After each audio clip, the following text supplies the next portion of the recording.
देखिए, ऐसा है कि जेजेपी का तो आप रोज़ाना सुनने लग रहे हो।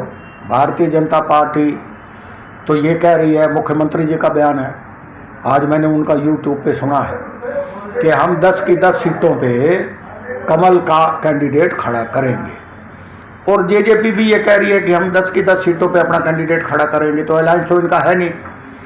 ये तो एक सरकार चलती रहे, भ्रष्टाचार लागू रहे, एक सूत्री प्रोग्राम है इनका, ये एजेंडा है और कुछ भी नहीं। गठबंधन तो टूटा हुआ है। आगे का चुनाव विधानसभा का हो चाहे लोकसभा का हो, इन्होंने इकट्ठे मिलकर नहीं लड़ना, ये आपको बता देता हूँ मैं।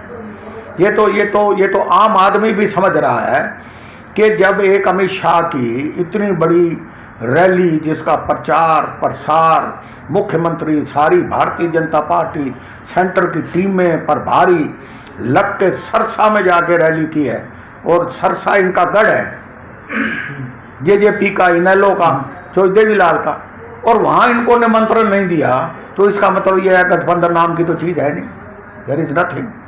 तो इसलिए ये सवाल इटसेल्फ एक मजाक सा है। ये तो एक इनकी नूरा कुश्ती आप कह सकते हो कि एक यूं ही अपनी सरकार को चलाने के लिए कि सरकार 1% भी टूटे नहीं, उसके मद्देनजर ये काम करने लगे। रैली पूरी तरह से फ्लॉप थी। एक अनाज मंडी के शेड के नीचे रैली थी, और इतने भरसक प्रयत्न के बाद भी मात्र 4000-5000 से ज़्यादा आदमी नहीं थे। तो it was a flop rally. वही बात ये भी सामने आ रही है कि रोहतक और सिरसा इनकी अभी सबसे कमज़ोर लोकसभा सीट है, इसलिए अमित शाह ने सिरसा में रैली की, उसके बाद एक रोहतक में भी करने जा रहे हैं। देखिए, ऐसा है कि वो तो ये समझ रहे हैं कि रोहतक और सिरसा, मैं समझ रहा हूँ कि इनके पूरे प्रदेश में 10 की 10 लोकसभा सीटों के ऊपर घंटी बज चुकी है। विधानसभा में तो ये डबल डिजिट पार नहीं करेंगे, और लोकसभा के अंदर भी आप ये देखना, मुझे तो ऐसा लगता है कि कहीं ये चुनाव 5 स्टेटों के साथ ना करवाएं। ये चुनाव नवंबर में नरेंद्र मोदी जी ये चुनाव एडवांस भी करवा सकते हैं। कारण कि 5 स्टेटें, जिसमें मध्य प्रदेश बहुत बड़ी स्टेट है, राजस्थान, ये आपका छत्तीसगढ़, ये आपका मणिपुर, ये आपका उधर क्या नाम है, TRS की जो स्टेट है, 5 स्टेटों में इनकी हालत खस्ता है। ये नहीं चाहते कि कर्नाटका की तरह मध्य प्रदेश, राजस्थान, छत्तीसगढ़, यहाँ भी बीजेपी की अगर बिल्कुल सफाई हो जाती है तो लोकसभा में क्या मुंह दिखाएंगे। इसलिए ये चुनाव लोकसभा के एडवांस करवा सकते हैं। इसलिए इन्होंने सारा तंत्र लगा रखा है कि 10 के 10 पार्लियामेंट्री हलकों में रैलियां करेंगे, नरेंद्र मोदी जी रैलियां करेंगे।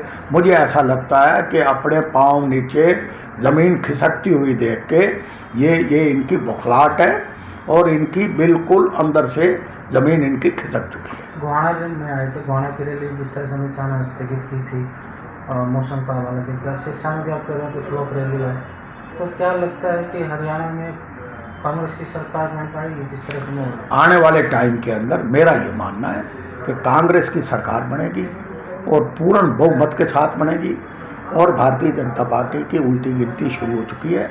ये डबल डिजिट भी पार नहीं करेंगे, मेरा ये मानना। लेकिन गुटबाजी कांग्रेस में इतनी है कि कैसे? कांग्रेस की, आप मुझे ये बताइए, जब कोई चीज़ पावर में आती है, जब हवा आंधी चलती है, तो ये तो गुटबंदी स्वाभाविक है। ये तो हर लीडर चीफ मिनिस्टर बनना चाहता है, हर आदमी का अपना एजेंडा है।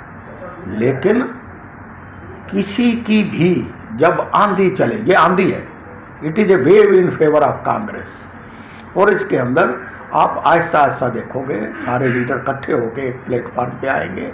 ये इनकी मजबूरी है। कांग्रेस एक होकर चुनाव लड़ेगी और कांग्रेस बहुमत में आएगी। मुख्यमंत्री कौन होगा? मुख्यमंत्री का फैसला सोनिया गांधी और राहुल गांधी जी करेंगे। लेकिन जिस तरह से बीजेपी के बाद बड़ी रैली कर रहे हैं, भारत गौरव वाली इस तरह की रैली कर रहे हैं, सिरसा से शुरुआत हो चुकी है, बिल्कुल। लेकिन कांग्रेस की इस तरह की बड़ी रैली, कांग्रेस की बड़ी रैली होगी, इनको कर लेने दो, इनकी हवा निकल लेने दो।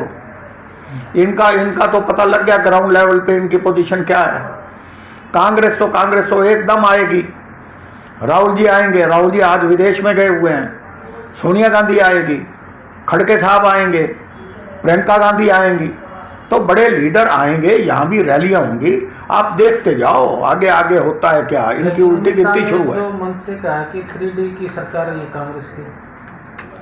अमित शाह, ये तो अमित शाह के कसीदे पढ़ने के लिए, अमित शाह जी के गुणगान करने के लिए। अरे मैं देख रहा था, साइकोफेंसी की भी हद होती है।